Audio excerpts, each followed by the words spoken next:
आणि 30 ते 35% मुलांनी स्वतः कबूल केलं होतं की आम्ही मोबाईलवरती अवलंबून झालेलो आहोत. आम्हाला असं वाटतं की आम्ही मोबाईलशिवाय राहू शकत नाही. मुलांच्या हातात मोबाईल ही सध्या गंभीर समस्या आहे, परंतु यावर उपाय काय? प्रसिद्ध व्याख्याते श्री प्रसाद शिरगावकर यांनी याबद्दल आज सरांना सांगितले. नमस्कार. अक्षरधारा बुक गॅलरीतर्फे मी आपल्या सर्वांचं आणि प्रसाद सरांचं मनापासून स्वागत करते. अक्षरधारा गेली 10-12 वर्ष बालकुमार शब्दोत्सव साजरा करत आहे. यंदाचा बालकुमार शब्दोत्सव 28 एप्रिल रोजी सुप्रसिद्ध बालसाहित्यिक एकनाथ आव्हाड यांच्या हस्ते त्या प्रदर्शनाचं उद्घाटन झालं आणि आजचा आपला हा कार्यक्रम मुलं आणि मोबाईल अतिशय महत्त्वाचा विषय आहे सर्वांच्याच दृष्टीने. मी अक्षरधाराच्या स्नेहा अवसरीकर यांना विनंती करते की अक्षरधाराच्या प्रथेप्रमाणे ग्रंथभेट देऊन त्यांचं स्वागत करावं.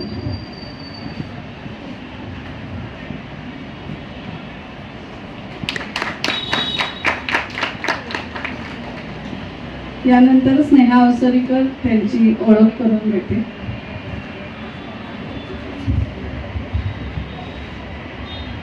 प्रसादची अशी काही नेहमीच्या प्रथेप्रमाणे रुटीन अशी व्हावी अशी ओळख काही करून देता येणार नाही, कारण तो फार जवळचा मित्र आहे. त्यामुळे तो शिक्षणाने कॉस्ट अकाउंटंट वगैरे असं मला आत्ताच कळलं. मी त्याला सॉफ्टवेअर इंजिनियर समजायची, कारण इतक्या हुकूमतीने तो या सगळ्या तंत्रज्ञानावर बोलायचा.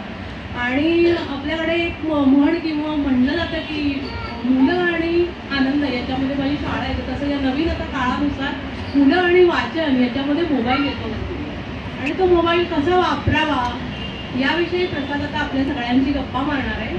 मला वाटतं बोलता बोलता त्याची आणि तुमची मैत्री होणार आहे, इतका तो लाघवी आहे आणि प्रेमाने या सगळ्या गोष्टी सांगणार आहे. तो गेली काही वर्ष 10-20 वर्ष झाली जवळपास या तंत्रज्ञान आणि याचा सगळ्याचा अभ्यास करतो आहे. आणि त्यामुळे आता प्रसादकडे मी देते, कुठली औपचारिकता न पाळता.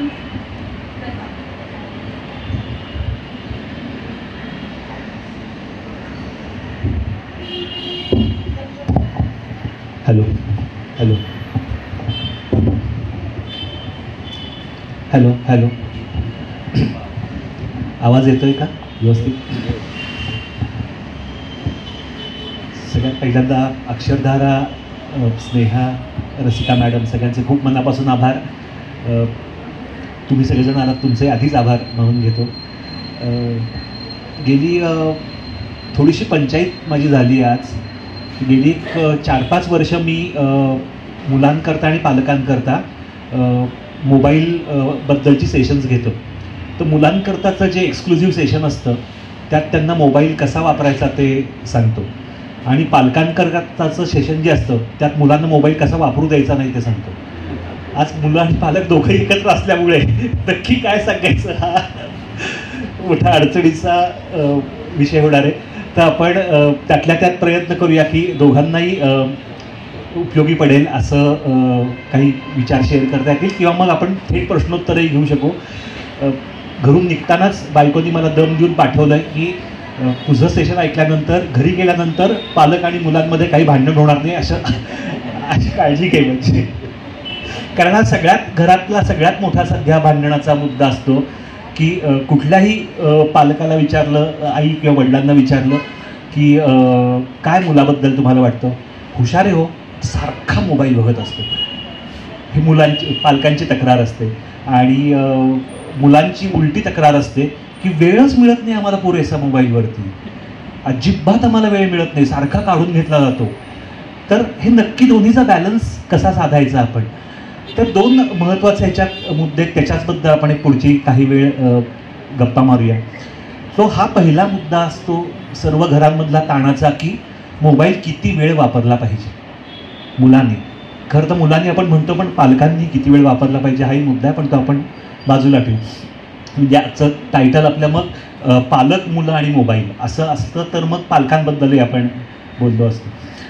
तर किती वेळ मोबाईल वापरला पाहिजे हा एक मुद्दा. आणि मोबाईल वापरून नक्की काय केलं पाहिजे, मोबाईल कशासाठी वापरला पाहिजे.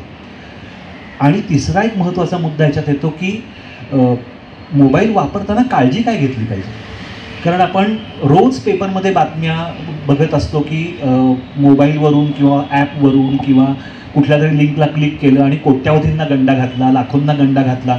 आपल्या बँकेत कोट्यावधी रुपये नसतात, त्यामुळे आपल्याला कोट्यावधींचा गंडा बसणार नाही, पण जो काही आहे तो गंडा बसू शकतो आणि कोणालाही बसू शकतो.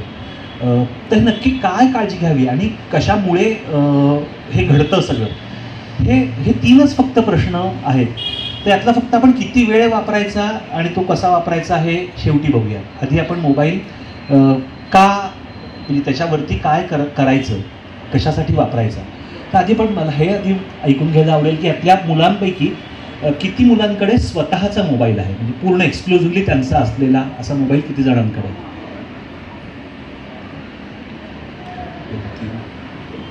ओके, वा, मस्त. आणि बाकीचे सगळेजण आहेत ते आईवडिलांचा मोबाईल, म्हणजे मोबाईल वापरतात प्रत्येक जण, आई वडील किंवा आजी आजोबांचा पळवतात. मोबाईल अजिबात न वापरणारं कोणी आहे का इथे मुलांपैकी? अजिबात वापरत नाही. टॅबलेट, लॅपटॉप, काहीच नाही. ही शपथ, जोरदार टाळ्या वाजवा. वा.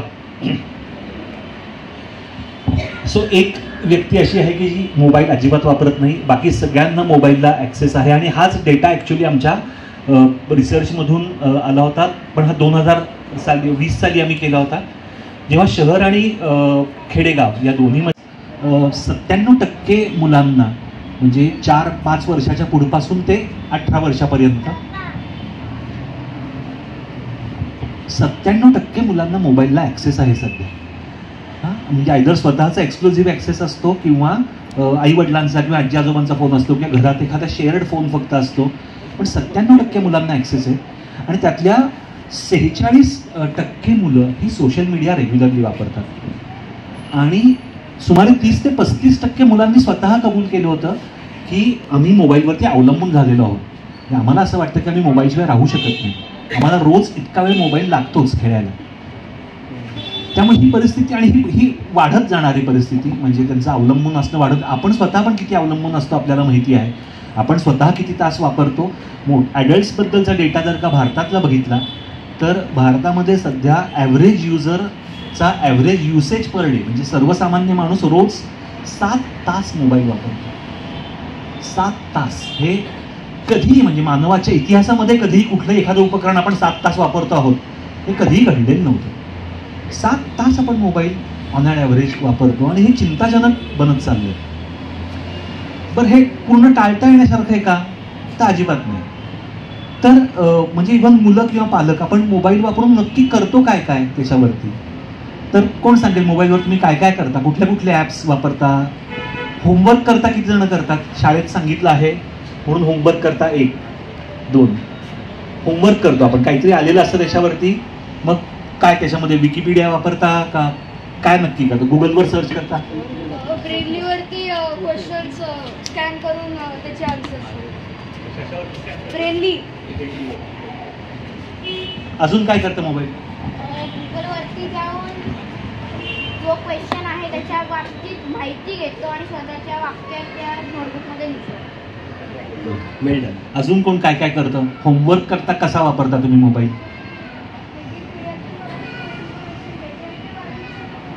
ती तशीच्या तशी प्रिंट आउट काढायची. बर, अच्छा. स्वतःच्या शब्दात लिहायचं. मस्त. So Wikipedia, Google. अजून काय वापरतो होमवर्क करता तुम्ही? करतं का कोणी होमवर्क खरंच? बरं, इंस्टाग्राम किती जण बघतात मुलांपैकी? आई वडील बघत नाहीत असं बघून सांगा. कोणाचंही इंस्टाग्राम अकाउंट नाही इथे? हो, ॲब्सोल्युटली. ती बघ, तिचं टाळ्या वाजवा जोरदार. अच्छा, वेगळं सांगायचं. सांग सांग.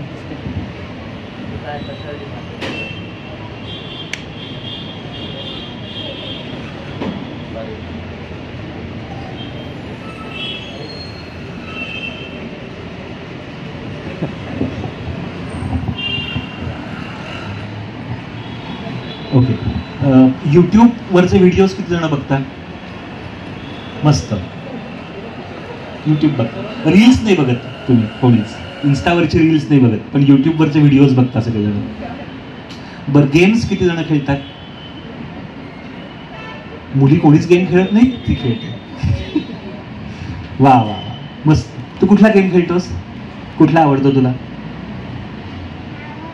नावं नाही माहिती. तर तुमच्या अंदाजानुसार तुम्ही दिवसात 1 तासाहून कमी असं किती जण मोबाईल वापरतात? साधारण 1 ते 2 तास या वेळात किती जण वापरतात? ओके. आणि 2 तासाहून जास्त वापरणार कोणी आहे का?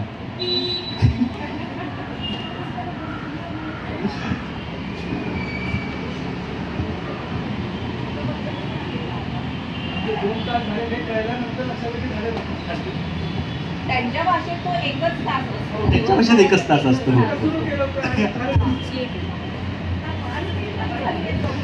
बघू.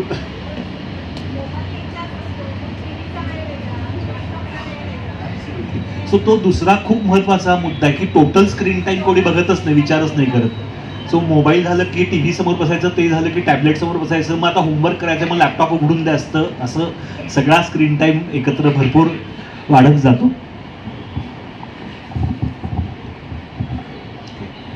तर ह्याच्यात सगळ्यात एक लक्षात घेतली पाहिजे गोष्ट अशी की आपल्या लहानपणी हे ऑब्व्हियसली काहीच नव्हतं.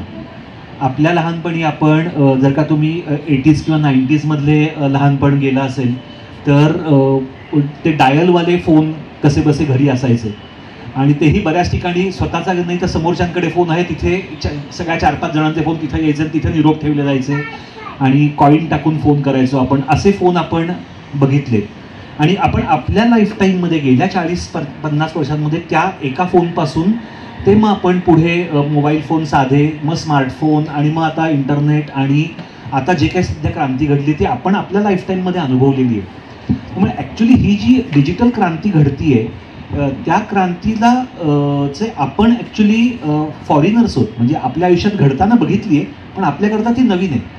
पण ही मुलं जी आहेत सगळी ती जेव्हा घरात जन्माला आली तेव्हाच प्रत्येकाच्या घरात 2-2 मोबाईल होते. सो त्यांच्याकरता मोबाईल, इंटरनेट आणि हे जे डिजिटल विश्व आहे हे टेकन फॉर ग्रँटेड आहे, त्यांच्याकरता गृहीत आहे. म्हणजे they are netizens by default आणि we are citizens by default. हा एक मुख्य फरक आहे. त्यामुळे हा जो अनेक प्रकारचे स्क्रीन्स असणं ही आपल्याकडे लक्झरी होती. म्हणजे आपण कोणी आठवत असेल तर VCR सुद्धा भाड्याने आणून रात्रभर 3-3 सिनेमे तुम्ही बघितले असतील आणि ते प्लॅन करायचं आपण महिनाभर आधी की 3 सिनेमे कुठले बघायचे आणि मग ते कॅसेट आणून आपण आता बघायला मिळणार नाही परत सिनेमा आवडीचा. आणि आता तुम्ही जर का OTT प्लॅटफॉर्म्स घेतले तर काही lakh titles they are available on demand. म्हणजे कोणालाही कुठलाही कंटेंट जगातला अक्षरशः एका टिचकीवरती अवलंबून आहे, अव्हेलेबल आहे. तर हा या 2 विश्वांमधला पूर्ण फरक आहे. अर्थात आपण सगळेच पालक जाणतो की आमच्या लहानपणी हे नव्हतं म्हणून मुलांनाही ते मिळू देणार नाही असं काही आपण करत नाही, की त्यांना ते दिलेलं असतंच. पण ही जी टेक्नॉलॉजी त्यांच्यापाशी आहे ती त्यांना एनेबल कसं करेल, ही त्यांना ताकद कशी देईल याची काळजी आपण सगळेच घेऊ शकतो. मुलं आपणही हे बघू शकतो की आपल्या हातात जी टूल आहे प्रचंड आलेलं ह्याची प्रचंड मोठी ताकद आहे आणि ती ताकद आपण कशी वापरू शकतो आपल्या स्वतःच्या भल्याकरता, आपल्या स्वतःच्या विकासाकरता, आपल्या आनंदाकरता आणि प्रगती करता येईल. तर काय करता येईल नक्की? तर त्यामुळे पहिला जो पार्ट आहे जो मी एक फ्रेमवर्क आहे माझं, त्याच्यात मी एनकरेज, एज्युकेट आणि एन्फोर्स असे 3 त्याचे पार्ट आहेत मोबाईलच्या युसेजचे. तर एनकरेज म्हणजे प्रोत्साहन देणं. तर हे जे सगळं आपण वापरतो, आत्ता आपण गुगल बघितलं, विकिपीडिया बघितलं आणि यूट्यूब हे 3 मुख्य रिसोर्सेस मुलं वापरतात. गेम्सही त्याच्यावरती खेळतात ऑब्व्हियसली.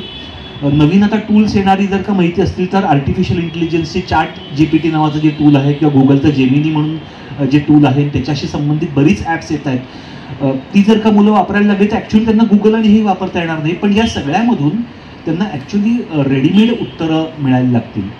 आणि जेव्हा रेडीमेड उत्तर मिळतं तेव्हा हिने जसं सांगितलं की मी विकिपीडिया वाचते आणि मग ते स्वतःच्या शब्दांमध्ये किंवा तिथं थोडं असेल तर मी ते एक्सपांड करून लिहिते, किंवा कोणी सांगितलं की मी मोठं लिहिलेलं असेल तर त्याचा सारांश करून लिहितो.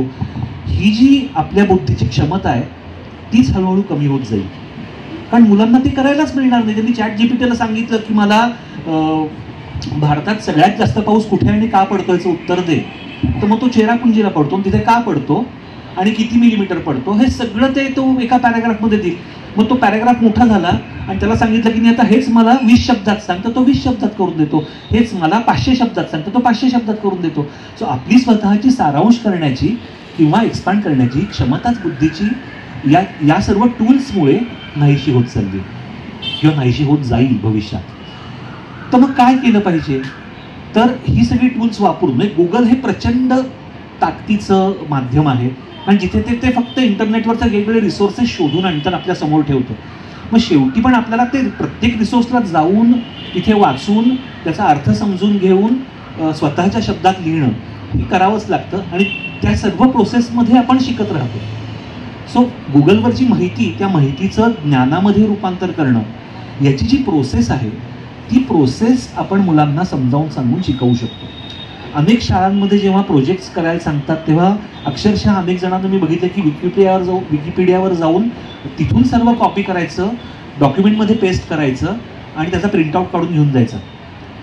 ही माहिती पण नाही, हे ज्ञान पण नाही आहे, हे कॉपी पेस्ट आहे फक्त. विकिपीडिया वाचून माहिती आणि ज्ञान मिळू शकतं का? नक्की मिळू शकतं, पण मग ते कसं मिळवायचं हे नवीन जगाचं नवीन स्किल हे आपण स्वतः पण शिकलं पाहिजे. आपण ते मुलांना सांगितलं पाहिजे की हे स्किल काय नेमकं. सो पहिलं स्किल आहे ते सर्चचं स्किल, म्हणजे माहिती कुठे शोधायची. ही महत्त्वाची गोष्ट आहे की माहिती आता अवेलेबल आहेच आहे ना, तर तुला जो प्रश्न पडला आहे ती माहिती शोधायची कुठे, ती माहिती शोधायची कशी, काय पद्धतीने ती माहिती शोधायची. मग जी मिळालेली माहिती आहे ती माहिती ॲसिमिलेट कशी करायची, प्रोसेस कशी करायची. याच्यात दुसरा महत्त्वाचा मुद्दा आहे तो म्हणजे जशी इंटरनेटवरती असंख्य ठिकाणी चांगली माहिती आहे तशीच वाईट माहिती पण आहे, बरोबर माहिती आहे तशीच चुकीची माहिती पण आहे. सो ऑथेंटिक सोर्सेस ओळखायचे कसे हे याच वेळात शिकलं पाहिजे. एखादी बातमी, एखादं व्हॉट्सॲपवर गोष्ट समोर आल्यानंतर ती बरोबर आहे का चूक आहे, ती फेक न्यूज आहे का योग्य न्यूज आहे, हे मुलं पटकन समजू शकतात. पण कसं ते त्यांना आपण सांगत राहिलो की अरे तू सोर्स चेक कर. कुठली बातमी जेव्हा असते, कुठली माहिती जेव्हा असते ती ऑथेंटिक माध्यमातून, ऑथेंटिक स्रोतामधून आली तर ती खरी असते. पण तो सोर्स कसा तपासायचा हे आपणही शिकलं पाहिजे, मुलांनाही शिकवलं पाहिजे. सो माहिती शोधायची कशी, कुठे शोधायची, शोधलेली माहिती प्रोसेस कशी करायची आणि त्या माहितीचं ज्ञानामध्ये रूपांतर कसं करायचं, ही प्रोसेस जी आहे ती प्रोसेस आपणही नव्याने शिकली पाहिजे आणि एकत्र बसून हे दोघांनी केलं पाहिजे. तर फारच मजा येईल. अजून शाळेचा प्रोजेक्ट असेल किंवा आपण एक उत्सुकतेपोटी काही ना काहीतरी सिरीज घेतली, मुलाच्या त्यांच्या आवडीचा एखादा विषय असेल, अक्षरशः म्हणजे कुठल्या तरी मैदानी खेळापासून ते संगीतापर्यंत, गणितापासून ते रुबिक्स क्यूब सोडवण्यापर्यंत अनंत विषयांवरचे व्हिडिओज, अनंत विषयांवरच्या वेबसाईट्स, त्या विषयाला वाहिलेली पोर्टल्स जगामध्ये आहेत. जो कुठल्या मुलाच्या आवडीचा विषय असेल, छंद असेल, कुठलाही आवडीचा एरिया असेल त्याच्यामध्ये एकत्र आईवडिलांनी बसून आपण माहिती, या विषयाची माहिती शोधायची कशी, ती प्रोसेस कशी करायची आणि त्याचं ज्ञानात किंवा स्किलमध्ये रूपांतर कसं करायचं, हे एकत्र बसून शिकण्याची गोष्ट आहे जी आपण करू शकतो. ज्यांनी हा स्क्रीन टाईम हा आपला दुश्मन ठरणार नाही आणि ज्यांनी ही टूल वापरून आपण त्याचं ज्ञानामध्ये आणि स्किल्समध्ये रूपांतर करू शकतो. अल्टिमेटली याचं रूपांतर आपल्याला स्किल्समध्ये करायचं आहे आणि ते करणं महत्त्वाचं आहे.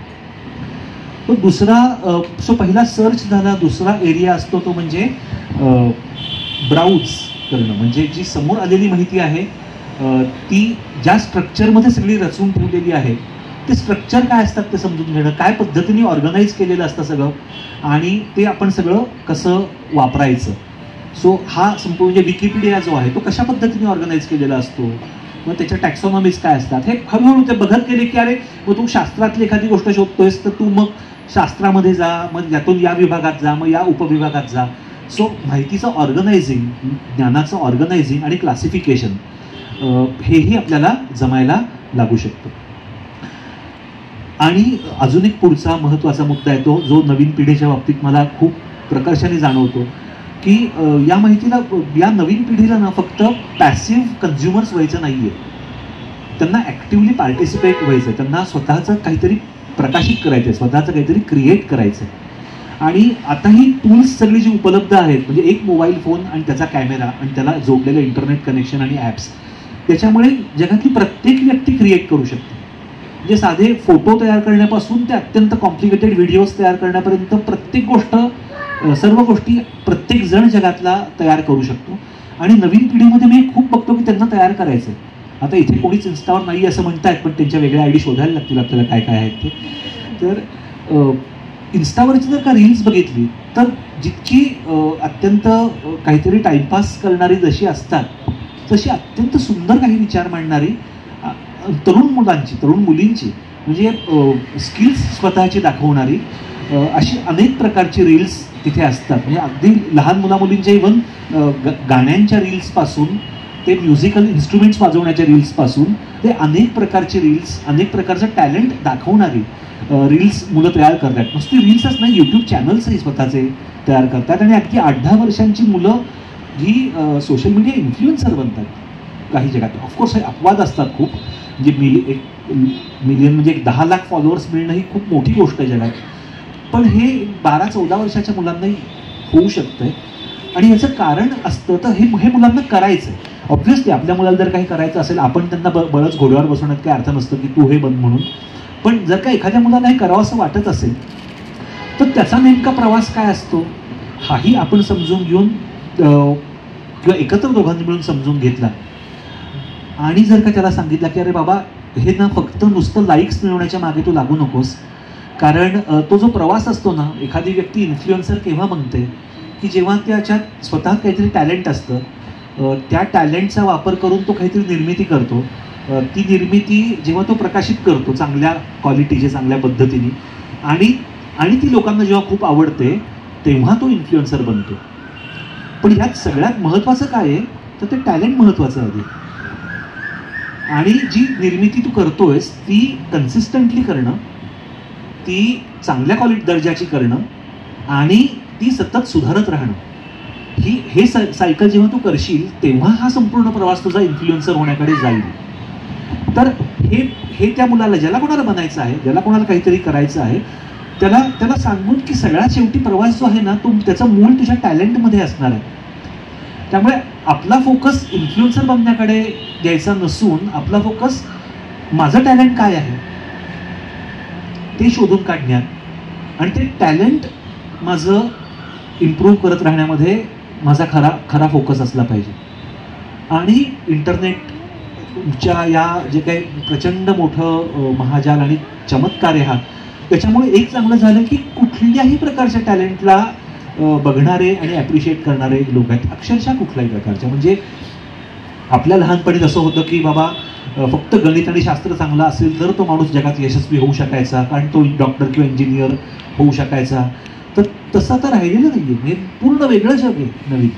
आणि कुठल्याही प्रकारच्या, मी मगाशी म्हटलं तसं रुबिक्स क्यूब सोडवणे वेगवेगळ्या पद्धतींनी, ह्याला सुद्धा तुम्हाला लाखो फॉलोअर्स मिळू शकतात. त्याच्यात तुम्ही काही नवीन पद्धती सांगत राहिलात तर. आणि 8-10 वर्षांची मुलं सुद्धा हे करू शकतात.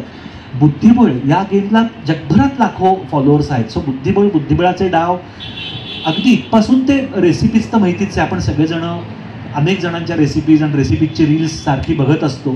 सो तुम्ही कुठलंही टॅलेंट घ्या, गायन, वादन, नर्तन पासून ते अगदी कबड्डी खेळणं आणि मल्लखांब खेळण्यापासून ते कुठल्याही प्रकारची performing art, non performing art, spoken art, कुठल्याही प्रकारच्या टॅलेंटला चांगले दिवस असू शकतात.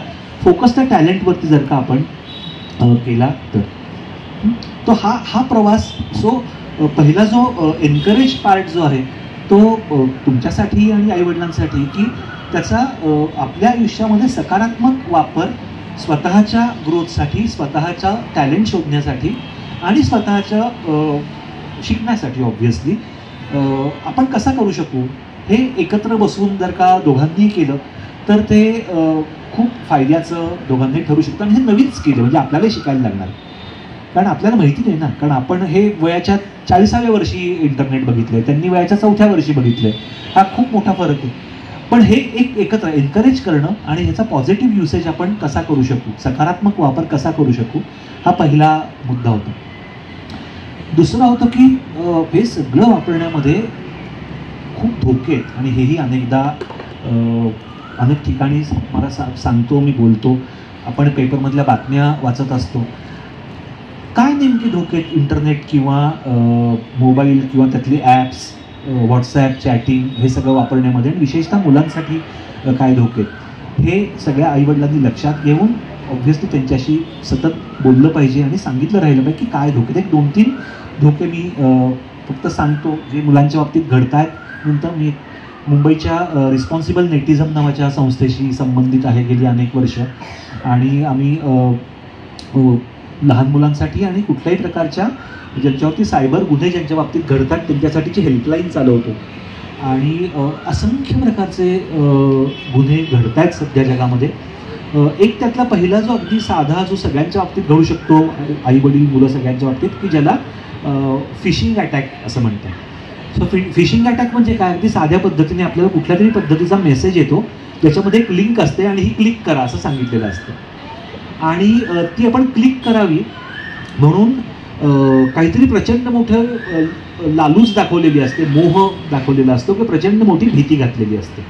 म्हणजे हे क्लिक केलं तर 10 लाखाची लॉटरी लागेल, किंवा गेम्स खेळणाऱ्या मुलांच्या बाबतीत असतं की इथं क्लिक करा या गेमचं तुम्हाला फ्री व्हर्जन मिळेल, किंवा 5वी लेवल अनलॉक होईल, किंवा काही XYZ की जी आपल्याला फुकट काहीतरी मिळेल असं सांगणारी ती काहीतरी मेसेज असतो, आणि ते लिंक क्लिक करायला सांगितलेली असते, किंवा भीती दाखवलेली असते. तुमचं अकाउंट ब्लॉक होईल, तुमची विजेचं बिल, इलेक्ट्रिसिटी कट होईल, तुमचं सिम कार्ड ब्लॉक होईल, तिथपासून ते तुमचं अकाउंट गेमचं बंद होईल, आत्ताच्या तिथे क्लिक करा आणि अनलॉक करा वगैरे वगैरे. सो 2 मेजर हुक असतात, एकतर प्रचंड मोह किंवा भीती, आणि तो मेसेज कुठल्याही पद्धतीने माध्यमात येऊ शकतो. तो व्हॉट्सॲपवर येतो, तो ईमेलवरती येतो, तो SMS मधून येतो, तो ज्या कुठलं चॅटिंग प्लॅटफॉर्म, गेमचा एखादा इंटरनल चॅटिंग प्लॅटफॉर्म असेल त्याच्यावरती मेसेज येतो, कुठेही येऊ शकतो.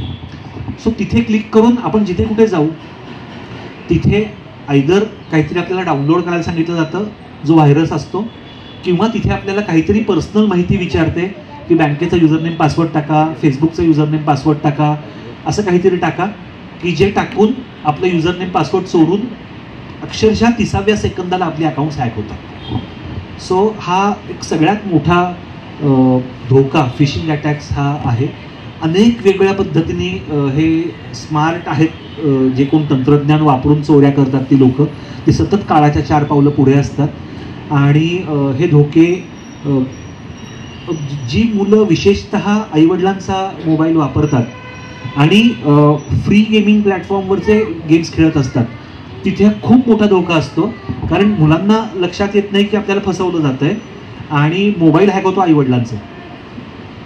सो हा एक प्रचंड मोठा धोका तिथे असतो. शेअर्ड फोन जिथे असतात तिथेही विशेष काळजी घेतली पाहिजे, कारण तो एकच फोन 4 जण वापरतात आणि कोणी एकाने क्लिक केलं तर फोन अख्खा हॅक होऊ शकतो. आणि त्याच फोनवरती तुमचं ऑनलाईन बँकिंग आणि इतर सर्व गोष्टी असतील तर खूप मोठ्या आपण डेंजर झोनमध्ये तिथे आहोत. सो फिशिंग हा एक खूप मोठा विषय आहे, तो त्याची काळजी पहिली घेतली पाहिजे.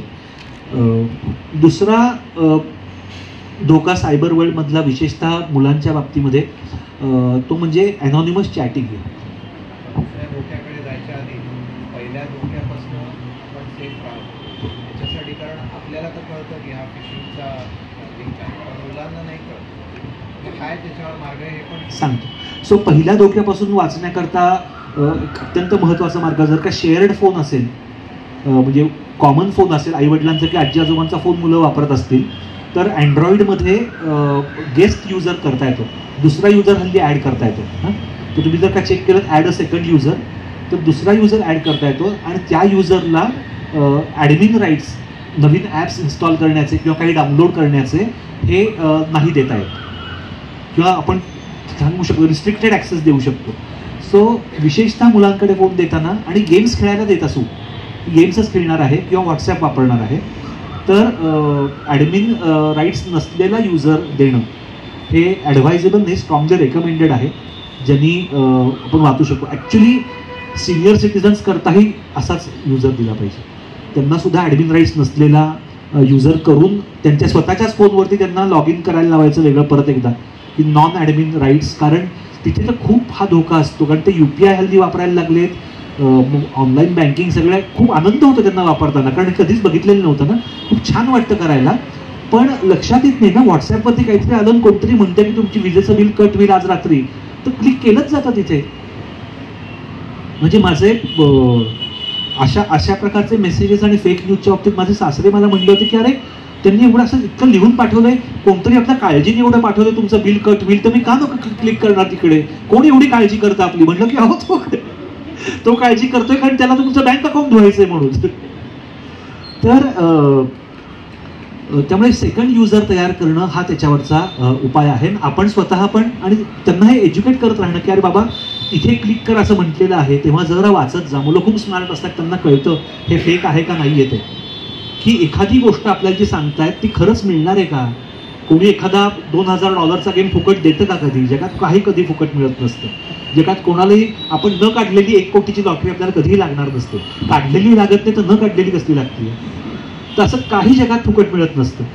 हे मूळ तो गोष्ट लक्षात ठेवणं, हे इथे अवेअर होणं गरजेचं आहे की काही there is no free lunch, काहीही कधीही आपल्याला जगात कोणी फुकट देत नसतं. त्यामुळे इथं काहीतरी फुकट मिळतंय म्हटल्यानंतर क्लिक करा, ही गोष्ट अवॉइडच केली पाहिजे. ती काही करायची गरजच नाही हां ही. आणि दुसरा जो पार्ट असतो भीती, तिथे लोक घाबरतात. पण तिथे लक्षात येतं ना की अरे मी जर का विजेचं बिल वेळेवर भरलंय आणि मी जर का गेली 10 वर्ष विजेचं बिल वेळेवरती माझं कधीही चुकत नसतं, तो कोण का माझं विजेचं बिल येऊन कट करेल. आणि MSCBच्या ऑफिशियल नंबरवरून येईल ना, कुठल्या तरी +9 तो पाकिस्तानच्या नंबरवरून कशाला येईल मला मेसेज. तर हा थोडा अवेअरनेस, थोडा अलर्टनेस तिथे ठेवणं गरजेचं असतं की कुठून नक्की मेसेज आलाय, त्याचे रेड फ्लॅग्स असतात. कुठून मेसेज आलाय नक्की, कुठल्या नंबरवरून किंवा ईमेलवरून आलाय, त्यांची भाषा कशी आहे. बहुसंख्य वेळा या अशा मेसेजेसमध्ये स्पेलिंग मिस्टेक्स असतात. कारण ते जे लिहून पाठवतात ते कुठेतरी जमतारामध्ये बसलेले 10,000 रुपये महिना नोकरी करणारी लोक असतात. त्यांचं इंग्लिशही शिक्षण 10वी पर्यंत जेमतेम झालेलं असतं. त्यांनी कुठून तरी कॉपी पेस्ट करून मेसेज तयार केलेले असतात. सो हे सगळे रेड अलर्ट, रेड फ्लॅग्स घेणं, याच्यावरती ॲक्च्युली माझा पूर्ण कोर्स एक ऑनलाईन, की हे सगळे रेड फ्लॅग्स कसे ओळखायचे आणि असं सगळे मी सांगताना तुम्हाला लिंक त्याच्या हे सांगतो, तुम्ही तो बघू शकाल. ओके. सो दुसऱ्या धोक्याकडे आपण येऊ, तो म्हणजे अनॉनिमस चॅटिंग हा. आणि याच्यात होतं काय की तुम्ही जो कुठला गेमिंग प्लॅटफॉर्म वापरता, म्हणजे डिस्कॉर्डवरती जर समजा तुम्ही असाल, किंवा प्रत्येक गेममध्ये गेमिंगचा स्वतःचा एक चॅटिंगचा प्लॅटफॉर्म असतो. गेम खेळता खेळता चॅट करता येतं इतर 4 जणांशी किंवा इतर अख्ख्या कम्युनिटीशी. तर तिथून काही माणसं ही विशेषतः लहान मुलांना टार्गेट करून त्यांना कॉन्टॅक्ट करतात, चॅटिंग करून त्यांचा विश्वास संपादन करतात. मी तुझा मित्रच आहे अशा प्रकारचं. त्यांचं वयाने मोठी असतात ती मुलं आणि ती लहान मुलांना टार्गेट करतात. आणि हा अत्यंत डेंजरस प्रकार त्यांच्या बाबतीत भविष्यात त्यांना एक्सप्लॉइट करण्याचा घडू शकतो. सो हे लक्षात ठेवायचं. तुम्ही जर का चॅटिंग वापरत असाल, चॅटिंग वापरायला हरकत नाही, पण फक्त आपल्या ओळखीच्या, ज्यांना आपण प्रत्यक्ष आयुष्यात ओळखतो खरं अशाच लोकांची चॅटिंग करायचं. ज्यांना आपण ओळखत नाही, नाव फक्त ओळखीचं वाटतंय, कोणतरी सांगतोय मी तुझ्या अमुकच्या तमुकचा तमुक, अजिबात नाही. अनोळखी माणसांची आपलं सेटिंग असतं. तुम्ही जर का इंस्टाग्राम किंवा डिस्कॉर्ड किंवा स्नॅपचॅट किंवा जे कुठला चॅटिंग प्लॅटफॉर्म वापरत असाल, इव्हन शाळेचा काय ऑनलाईन तुमच्या ह्याच्यात असेल, तिथं सेटिंगच असं करायचं की आपलं प्रोफाईल फक्त आपल्या फ्रेंड्सना दिसेल. आणि आपण जे फ्रेंड्समध्ये ॲड करताना, ज्यांना आपण खऱ्या आयुष्यात प्रत्यक्ष ओळखतो, आपल्या शाळेमध्ये आहेत, आपल्या सोसायटीत राहतात, आपले काय भाऊ बहिणी आहेत, कझिन्स आहेत, फक्त त्यांनाच, आणि ऑब्व्हियसली आईवडिलांना, त्यांनाच आपल्या फ्रेंड लिस्टमध्ये घ्यायचं. बाकी कोणालाही फ्रेंड लिस्टमध्ये घ्यायचं नाही. अगदी कुठलाही प्लॅटफॉर्म वापरा, ही काळजी वयाच्या 18व्या वर्षापर्यंत निश्चितपणे घेतली पाहिजे. कारण हे अत्यंत डेंजर जग आहे. म्हणजे जितकं मी इंटरनेटबद्दल आपण चांगलं बोलतोय, पॉझिटिव्ह वापराबद्दल बोलतोय, तसंच हे अत्यंत डेंजर जग, अत्यंत डेंजर माणसंही आहेत या जगामध्ये. तर त्यामुळे ही काळजी घ्यायची सगळ्यांनी. तुझं बरं आहे, तुम्ही वापरतच नाही मोबाईल, त्यावेळेला टेन्शनच नाही. हां तर ही काळजी सगळ्यांनी घ्यायची. आणि दुसरा महत्त्वाचा मुद्दा, इव्हन अनोळखी लोकांशी बोलायचं नाहीच, पण ओळखीच्या लोकांनाही कधीही स्वतःचे फोटो हे कुठल्याही चॅटिंग प्लॅटफॉर्मवरून कोणालाही पाठवायचं नाही. आणि खूप महत्त्वाची गोष्ट आहे. खूप सहज वाटतं, बरं इन्स्टा कोणी वापरत नाही म्हणून, पण मोबाईलवरून फोटो काढणं आणि कोणतरी म्हटलं तुझा फोटो पाठवतो, त्याला फोटो पाठवणं हे खूप सहज घडतं. पण तुम्हाला सगळ्यांना माहिती असेल की फोटोशॉप करता येतं, मॉर्फिंग करता येतं, फोटो बदलता येतात आणि अनेक प्रकारे फोटोंचे दुरुपयोग होऊ शकतात.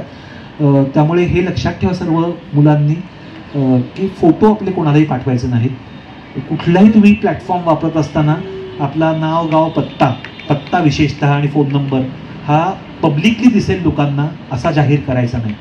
आणि या खूप महत्त्वाच्या गोष्टी आहेत. आपल्याला ट्रोल करणारे, आपल्याला पाठलाग करणारे, आपल्यावरती लक्ष ठेवणारे हे हजारो जण जगात असू शकतात.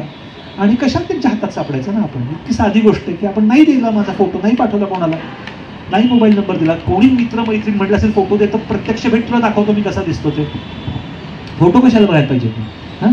त्यामुळे या गोष्टी फोटो व्हिडिओ स्वतःचे करून हे इतरांना पाठवणं हे अत्यंत नो आहे आणि हे कधीही करायचं नाही. तर हे 2-3 धोके मुलांच्या बाबतीत खूप संभाव्यतात. अनोळखी माणसांनी त्यांना कॉन्टॅक्ट करून त्यांच्याशी चॅट करणं, चाइल्ड ग्रूमिंग म्हणतात त्याला, आणि त्याच्या खूप गंभीर केसेस होत आहेत.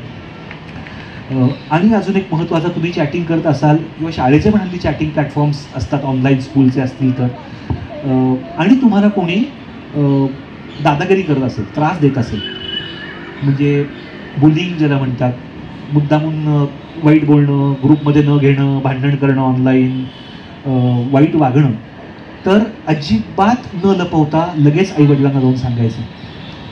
ती खूप महत्त्वाची स्टेप आहे. हे कधीही आईवडिलांपासून लपवायचं नाही. तुम्हाला कुठल्याही ऑनलाईन प्लॅटफॉर्मवरून कधीही काहीही त्रास झाला तर कुठलाही त्रास आईवडिलांपासून लपवायचा नाही. पहिली गोष्ट करायची बाबांना किंवा आईला जाऊन सांगायचं की मला ऑनलाईन काहीतरी ह्याने मला पाठवलं, मला हे आवडलं नाही, किंवा ही 4 जण आहेत ती मला काहीतरी त्रास देत आहेत, मला वाईट वाटेल असं बोलतायत वगैरे वगैरे, जे काही घडेल किंवा भांडतायत माझ्याशी ऑनलाईन माध्यमातून. हे अत्यंत सिरियस गोष्ट आहे. कुठल्याही पद्धतीने आपल्याला कोणतरी त्रास देते हे खपवून घ्यायचं नाही. म्हणून आपण उलटा जाऊन त्यांना त्रास द्यायचा का, तर नाही. आपण जाऊन आपल्या आईवडिलांना सांगायचं की हे असा त्रास देत आहेत, आणि आईवडिलांनी पण त्यांच्या आईवडिलांना फोन करून भांडायची काही गरज नसते. पहिली गोष्ट म्हणजे समजा बुलिंगचा त्रास होत असेल ऑनलाईन मुलांना, तर ज्या कुठल्या प्लॅटफॉर्मवर होतो आहे त्या प्लॅटफॉर्मला रिपोर्ट करायची सोय असते, तर तिथे रिपोर्ट करायचं ही अकाउंट्स आम्हाला त्रास देत आहेत हे. आणि दुसरी गोष्ट, जर का शाळेतल्या कोणाकडून हे केलं जात असेल, त्यांच्या मित्रांकडून, मित्रमंडळींकडून, तर ऑथॉरिटीजकडे जाऊन तक्रार करायची. परस्पर आपल्या पालकांना फोन करून किंवा त्या मुलाला फोन करून जे आपण या भानगडीत पडायचं नाही. Bullying is a very serious thing. We have to take it seriously, but report it to the authorities. आणि ऑथॉरिटीज म्हणजे स्कूल ऑथॉरिटीज. शाळेत जाऊन सांगायचं की तुमच्या या वर्गातला हा मुलगा आमच्या मुलाला किंवा मुलीला या प्लॅटफॉर्मवर असा त्रास देतो आहे. Schools have to take this seriously. आणि प्रत्येक शाळेच्या आता नवीन पॉलिसीज आहेत की बुलिंग कशा पद्धतीने हँडल करायचं ते त्या पद्धतीने हँडल करतील. आणि जर का त्यांनी केलं नाही तर पुढे काय करायचं ते लीगल रिकोर्सेस आपल्याकडे आहेत. पण take it to the authorities very seriously. तेच मी मगाशी जे अनॉनिमस चॅटिंग आणि ग्रूमिंगबद्दल सांगितलं, असं घडलं असेल, don't take it lightly. Block तर वगैरे तर कराच, पण report it to school and report it to the authorities. कारण ते खूप महत्त्वाचं आहे. आपल्या एका रिपोर्टमुळे आपला मुलातला तर आपण वाचवू शकतोच, पण इतर अनेक मुलं ज्यांना टार्गेट करू शकतात अशी माणसं, त्यांनाही आपण वाचवू शकतो. सो हे रिपोर्ट करणं ऑथॉरिटीजकडे हे खूप महत्त्वाचं आहे. अजून 1-2 धोक्यांविषयी बोलतो आणि मग पुढे जाऊयात. एक धोका पालकांना नेहमी वाटतो तो म्हणजे मोबाईल किंवा गेमिंगच्या ॲडिक्शनचा, की नक्की किती सतत मोबाईल एखादा मुलगा किंवा मुलगी बघतो आहे, खेळतो आहे, तर किती. आता हा ॲडिक्शनचा मुद्दा आणि आपण मोबाईल किती वेळ वापरला पाहिजे हा मुद्दा दोन्ही आपण एकत्रच करूया. मुळात आपण ॲडिक्शन हा शब्द सध्या फार लाईटली वापरतो, या फार मोबाईलला ॲडिक्ट झाला आहे, पण त्याचे एक 7-8 मोठे वेगवेगळे टप्पे आहेत. कुठल्या गोष्टीला गेमिंग ॲडिक्शन म्हणायचं, कुठल्या गोष्टीला मोबाईल ॲडिक्शन म्हणायचं, म्हणजे सतत एखादी गोष्ट करत करत राहावीशी वाटणं, ती केली नाही तर वाईट वाटायला लागणं, मग वाईट वाटू नये म्हणून ती गोष्ट जास्त जास्त करत राहणं, त्या गोष्टीचा आपल्या रोजच्या कामावरती म्हणजे शाळेच्या अभ्यासावरती किंवा घरातल्या कामांवरती परिणाम होतोय, परिणाम व्हायला लागणं मुळात. तो परिणाम होतोय हे लक्षात आल्यानंतरही ती गोष्ट जास्तीत जास्त करत राहणं, ती गोष्ट केली नाही तर वाईट वाटणं हे आहेच आहे. पण कुठल्याही इतर आयुष्यात कुठल्या घटनेने वाईट वाटलं असेल तर चांगलं वाटण्याकरता म्हणून ती गोष्ट करायला लागणं आणि हे सगळं लक्षात येत असूनही करत राहणं, असे एक 7-8 टप्पे आहेत ॲडिक्शनचे.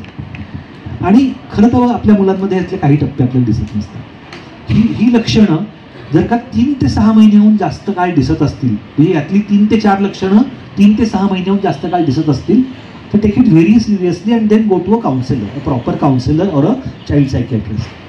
पण ते हे येत नसेल पण तरीही आपल्याला वापर जास्त वाटत असेल तर काय करायचं ते आपण बोलूया.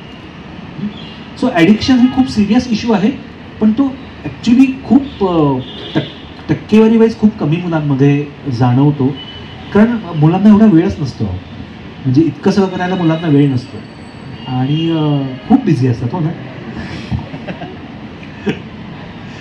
तर मुलात मोबाईल किती तास किती मिनटं दिवसातली वापरायला पाहिजे हा अत्यंत कळीचा आणि वादावादीचा मुद्दा. तर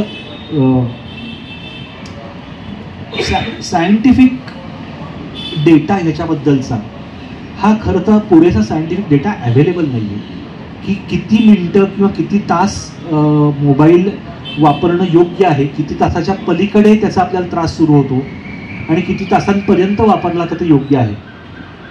त्याचा पुरेसा सायंटिफिक डेटा नाही, कारण मोबाईल वापरायची सुरुवात ही गेल्या इतका एक्सेसिव्ह वापरायची सुरुवात ही गेल्या 4-5 वर्षातली. सो त्याचा आजपासून पुढे 20 वर्षांनी काय परिणाम होणार आहे आपल्याला माहिती नाही.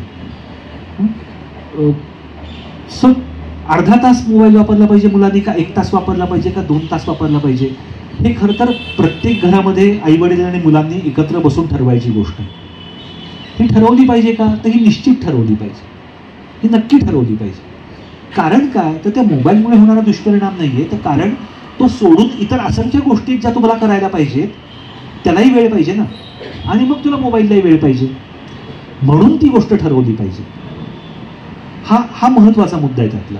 मग किती वेळ, अर्धा तास वापरायचा का 1 तास वापरायचा का 1.5 तास वापरायचा, ते तुमच्या सर्व इतर टाइम टेबल बघा तुम्ही आणि त्यात किती बसतोय ते बघा आणि मग ठरवा की किती वापरायचं ते. इतकं साधं त्याचं गणित आहे. मग काही जणांना बरं असं असतं की वीकडेजमध्ये वेगळा लिमिट असू शकतं, वीकेंडला वेगळं लिमिट असू शकतं, सुट्टीला वेगळं लिमिट असू शकतं, सुट्टी नसते तेव्हा वेगळं लिमिट असू शकतं. हे आहेच ना, फ्लेक्झिबल आहे ना, हे आपलं आपण बसून ठरवायचं.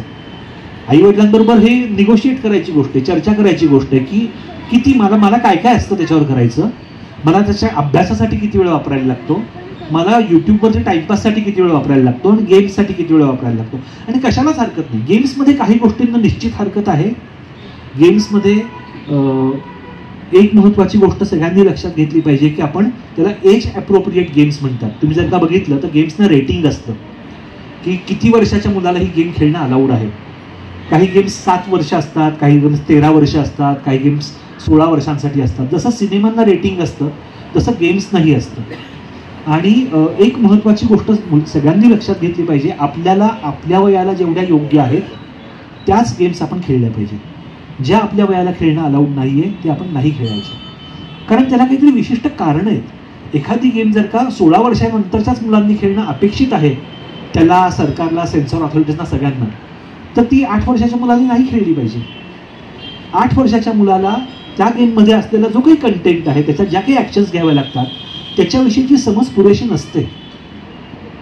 होशील ना तू थोडासा मोठा, 4-5 वर्षाचा प्रश्न आहे ना, मग त्याच्यानंतर खेळी ना ती गेम. माझे इतर सगळे मित्र खेळतात म्हणून मी ही गेम खेळणार, याला काही अर्थ नाही. ते इतरांच्या आईवडिलांना चालत असेल, मला नाही चालणार हे सांगू शकतो. आपल्या घरात नाही चालणार असेल, हे कायद्याला धरून नाही आहे ना. आणि एखादी गोष्ट कायद्याला धरून नसेल तर ती आपण नाही करायची. आपल्या घरामध्ये आपण सगळे कायदा पाळणारे आहोत ना. हे एक बेसिक शिक्षण आहे, एक कायदा आहे, हा नियम आहे की बाबा ही गेम 12 वर्षानंतरच खेळायची आहे, हा साधा नियम आहे. मग ते करण्याकरता तुझं इथं डेट ऑफ बर्थ तुझी खरी द्यावी लागेल. नाही तर खोटी डेट ऑफ बर्थ नाही द्यायची ना आपल्याला, कारण खोटेपणा नाही करायचा. हा आपल्या घरातला नियम आहे. हा आपण घरात कोणीच खोटेपणा करत नाही. मग या गेम करता तुला तुझी डेट ऑफ बर्थ जर का खोटी द्यावी लागत असेल तर ती कशाला द्यायची? नाही द्यायची आपण. मग तुझी खरी डेट ऑफ बर्थ दिल्यानंतरही जर का तुला हा गेम खेळता येतोय का, तर तू खेळ. नसेल येत तर जेव्हापर्यंत खेळता येईल तोपर्यंत थांब. इतर मुलं, इतर मित्र, इतर पालक खोटेपणा करतायत म्हणून आपण करायचा का?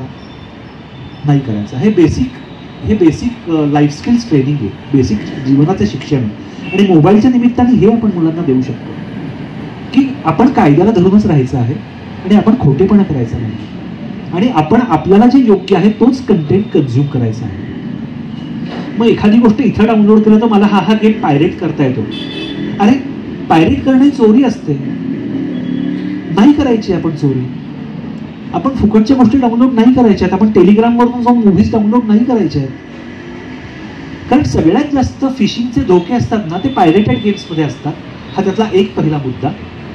सगळ्यात जास्त इनअप्रोप्रिएट कंटेंट मुलांसाठी जो येतो तो या पायरेटेड गेम्स आणि पायरेटेड मूव्हीजमधून येतो. पण तेच मुळात चोरी असते म्हणून करायचं नाही. जर का आपण बंधनच घरातल्या सगळ्यांनीच एकमेकांवर घातलं की जी गोष्ट मला विकत घेता येते ती मी विकत घेईन, जी मला विकत घेता येत नाही समजा आयदर खूप महाग आहे म्हणून किंवा ती मला इतक्या पैशांना इतकी गोष्ट नाही करायची म्हणून, काही ना म्हणजे आहेत माझ्याकडे पैसे पण मला 1000 रुपयाला बंदुकांनी एकमेकांना मारायचा गेम नाही घ्यायचा आहे विकत. हे तत्व नाही आपलं.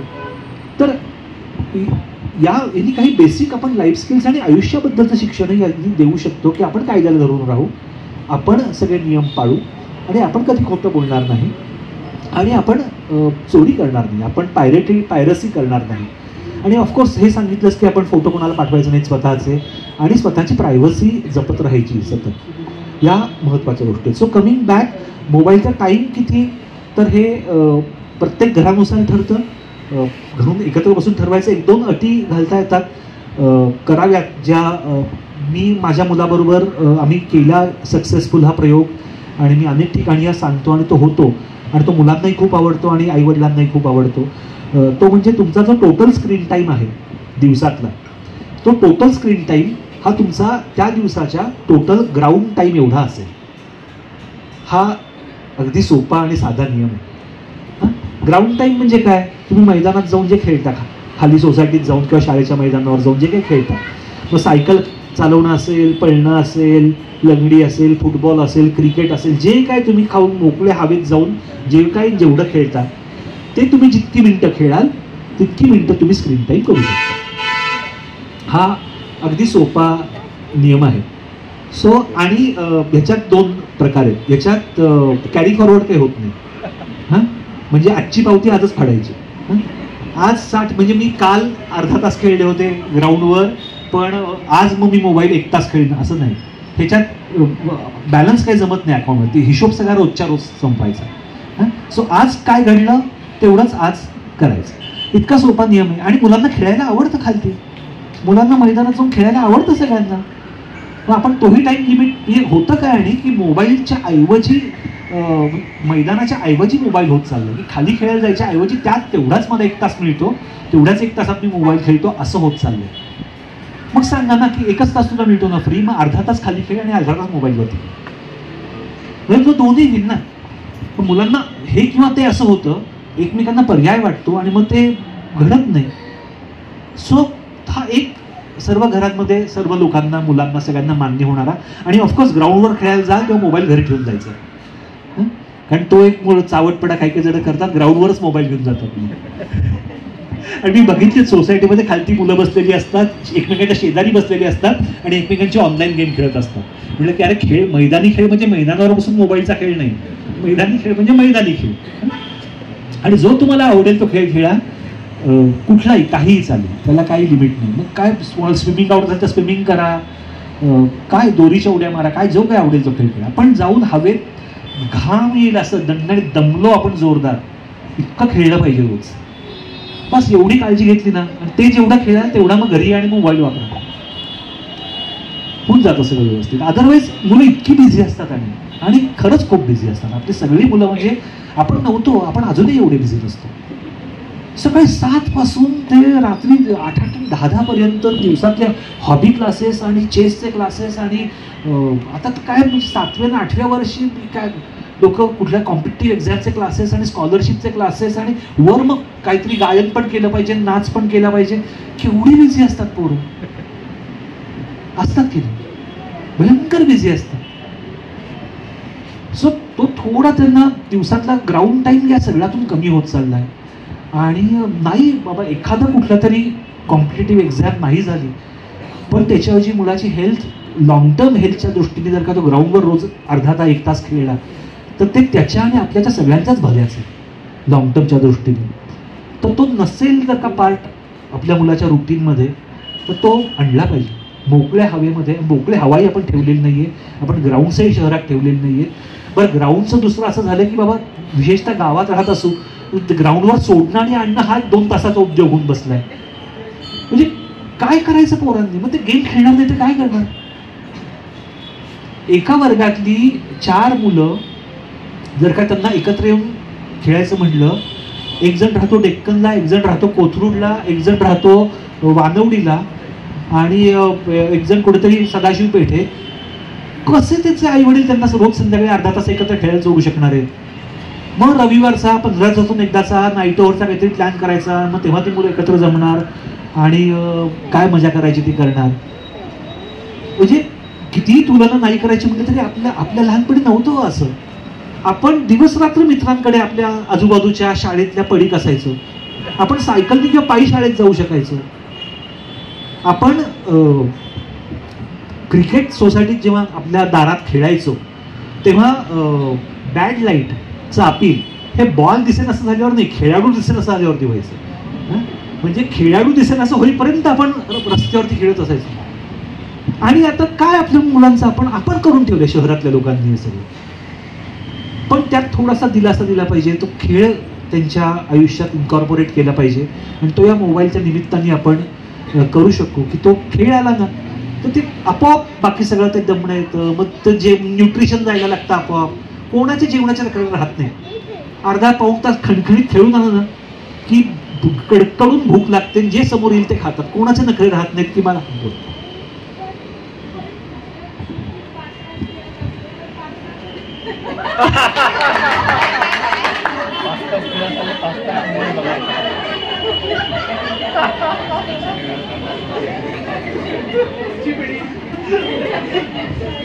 म्हणजे तुला असं म्हणायचं की 5 तास सुट्टीत तू खेळणार, आपण मोबाईल मात्र तुला जास्त वापरायचा त्याच्यावर.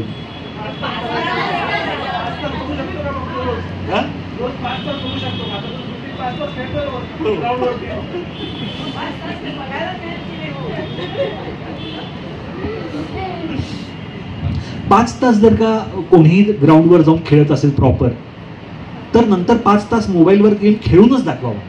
चॅलेंज आहे आपलं. इतका दमतो माणूस, इतका दमतो. पण काही हरकत नाही, खरंच हरकत नाही. काय खेळ ना 5 तास आणि मग बस 5 तास मोबाईल घेऊन.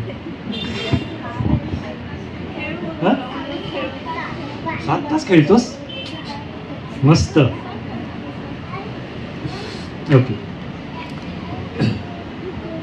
सो हा जर का सगळे मिळून ठरवलं की आपलं या दिवसभरात तू 15 मिनिटं खेळ, किती खाली खेळ, पण तू दिवसभरात मोबाईल 15 मिनिटं, तर मग त्या 15 मिनिटं सुद्धा खेळण्याच्या वेळेस अरे माझा मेसेज आला, माझा फोन आला, माझं हे आलं ते आलं, मला खेळणंच होतं.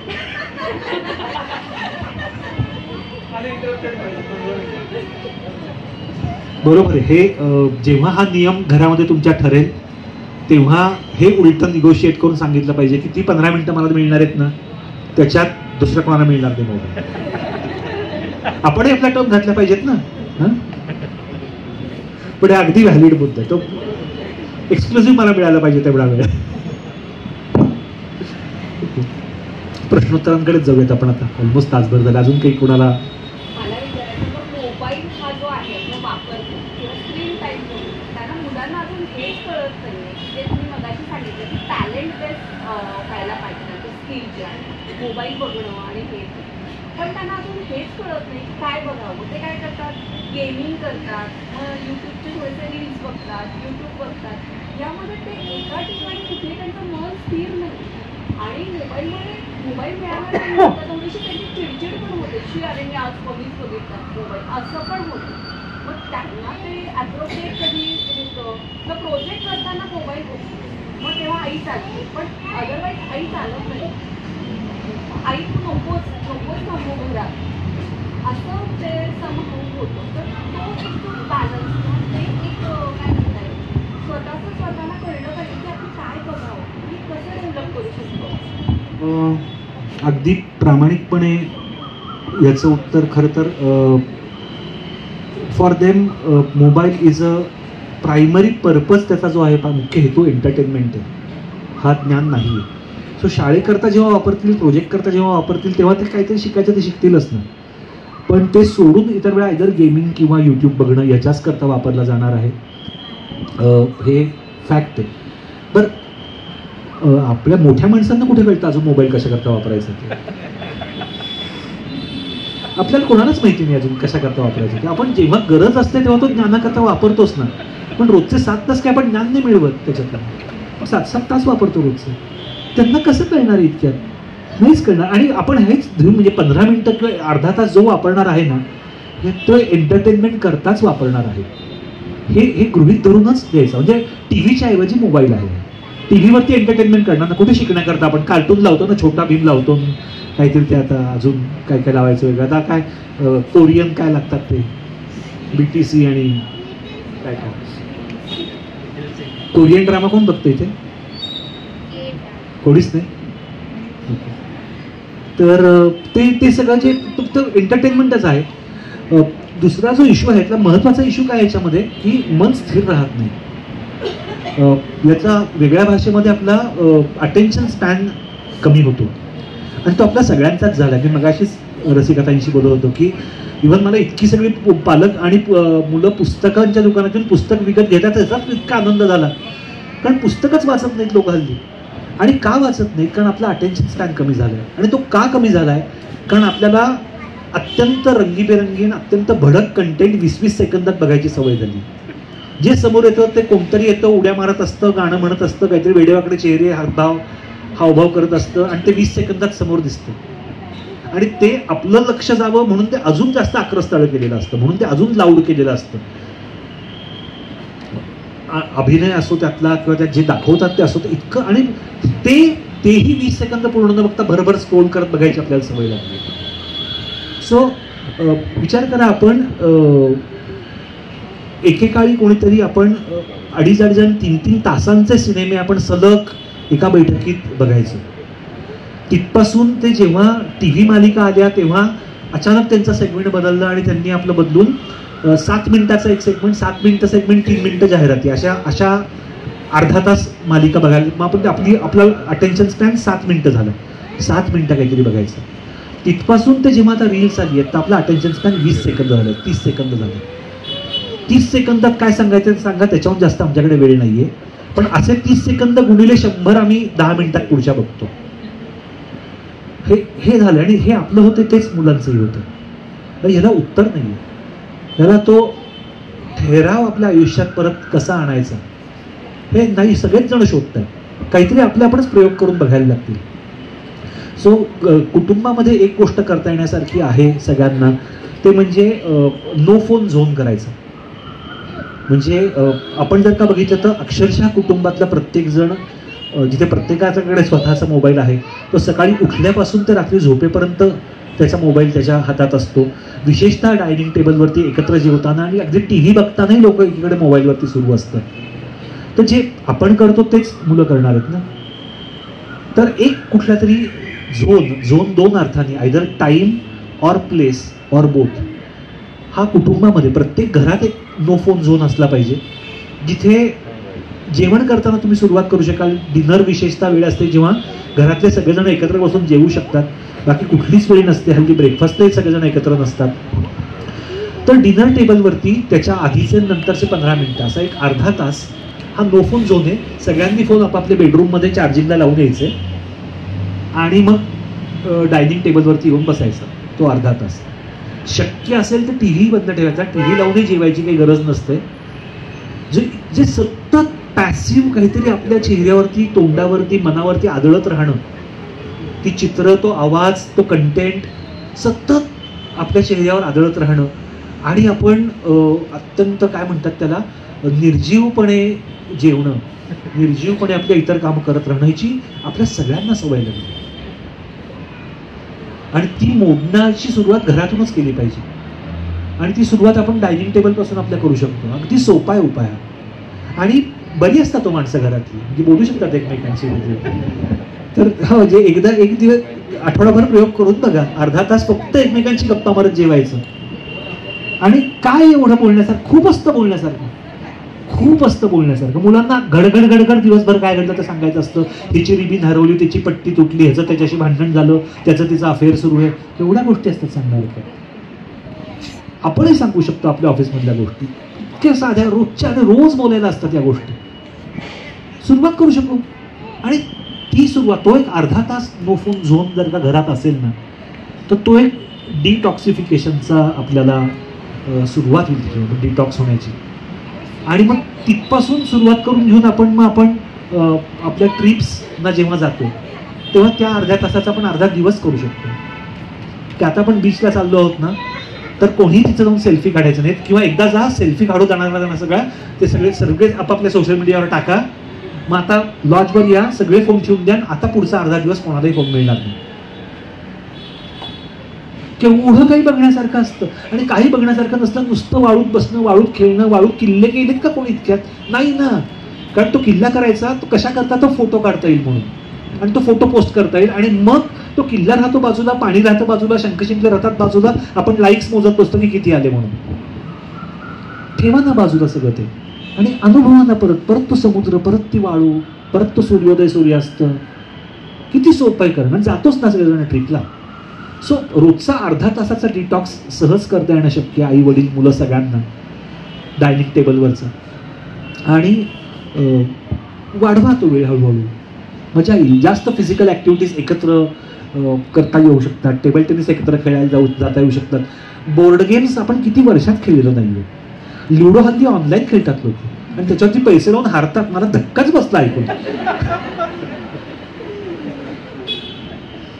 तर लुडो खेळतो, म्हणजे सुट्टी जर का लागली आहे सध्या, आपण लहानपणी तासनतास व्यापार आणि लुडो आणि सापशिडी, काय धमाल यायची. अजूनही येऊ शकते परत ना.